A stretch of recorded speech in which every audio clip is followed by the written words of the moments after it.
ना शर्मा।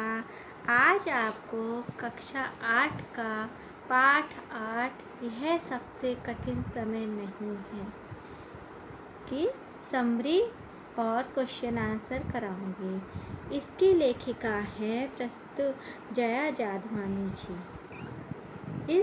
वो एक आशावादी लेखिका है। अभी हम इसके बारे में आपको कुछ बताते हैं। इसमें क्या है, अभी अभी उनके अनुसार लेखिका कहती हैं, अभी अभी आशा के कई चिन्ह शेष हैं।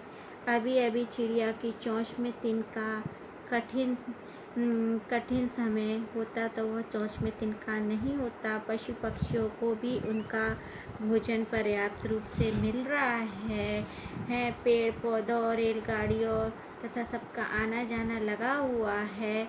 तो यह मेरे अनुसार कठिन समय हम इसको नहीं बोल सकते व वर्तमान समय को हम दोष नहीं दे सकते। अब हम कविता स्टार्ट करते हैं। लेखिका के अनुसार, नहीं, यह सबसे कठिन समय नहीं।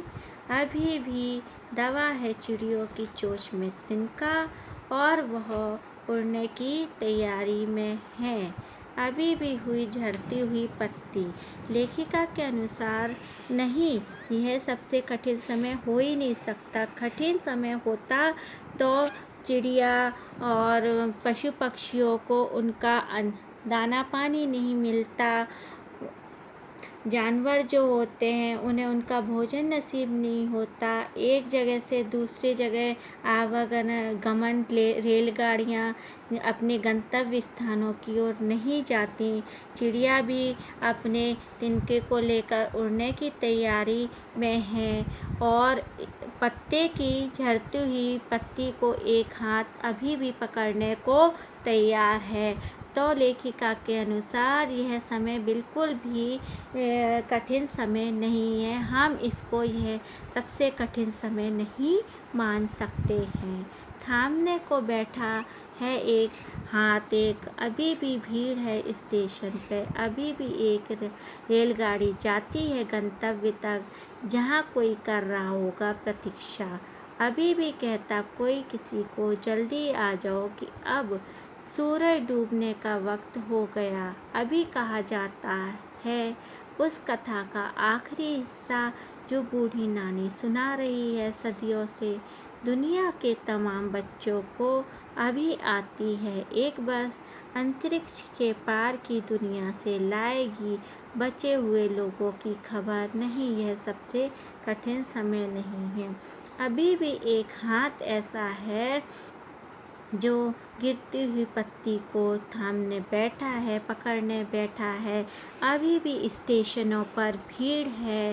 रेलगाड़ी गंतव्य स्थान तक जाने को तैयार है, जहाँ कोई कर रहा होगा प्रतीक्षा, इंतज़ार कर रहा होगा। अभी भी कहता है कोई किसी को कि सूरज डूबने से पहले जल्दी घर आ जाओ।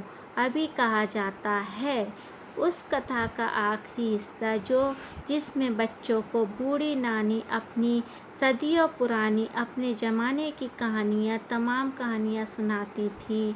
और अभी भी बच्चों को अंतरिक्ष पार से आने वाली उस बस का इंतज़ार है, जिसमें वह बचे हुए लोगों की खबर लाएगी।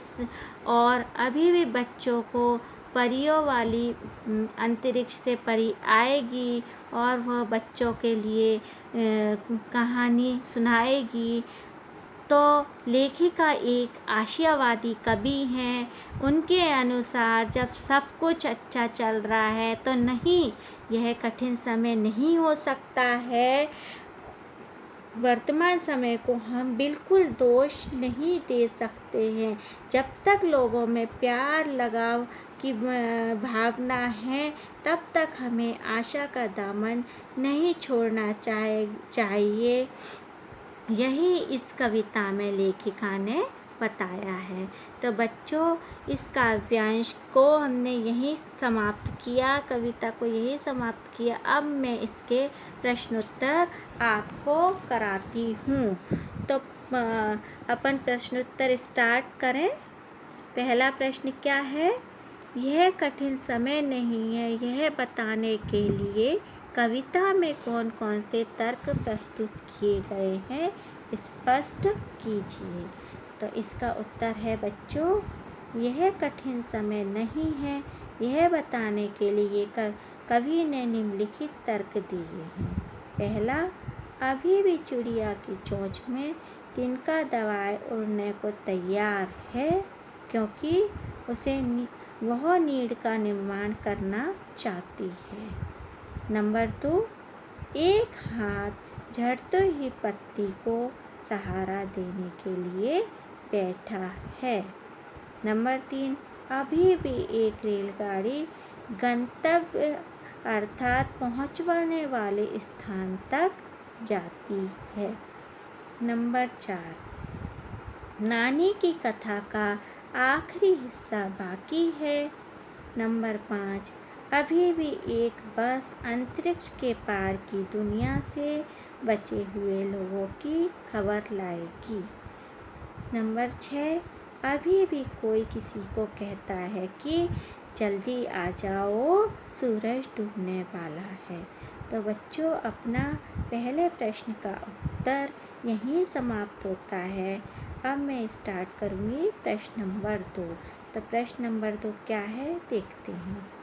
चिड़िया चोंच में तिनका दबाकर उड़ने की तैयारी में क्यों है? वह तिनकों का क्या करती होगी? तो बच्चों, इसका उत्तर है चिड़िया अपनी चोंच में तिनका दबाकर उड़ने की तैयारी में है क्योंकि सूरज डूबने का समय हो चुका है। उसके डूबने से पहले चिड़िया अपने लिए घोंसला बनाना चाहती है।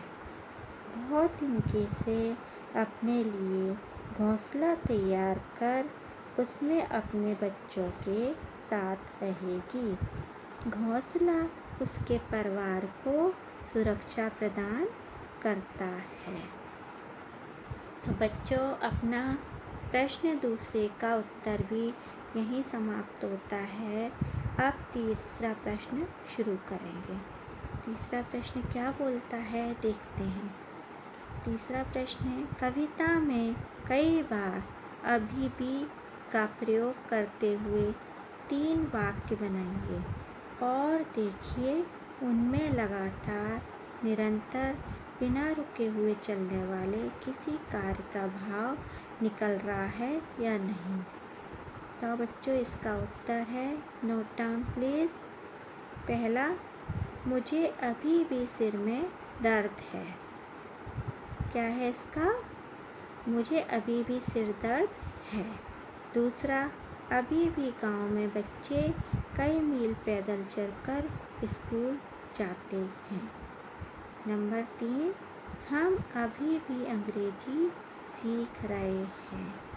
तो ये हमारे तीनों वाक्य यहाँ ख़त्म हुए। इस प्रश्न में तीनों वाक्यों में निरंतर का भाव निकल रहा है, मतलब जो काम अभी भी कंटिन्यूस चल रहे हैं उसे निरंतरता कहेंगे।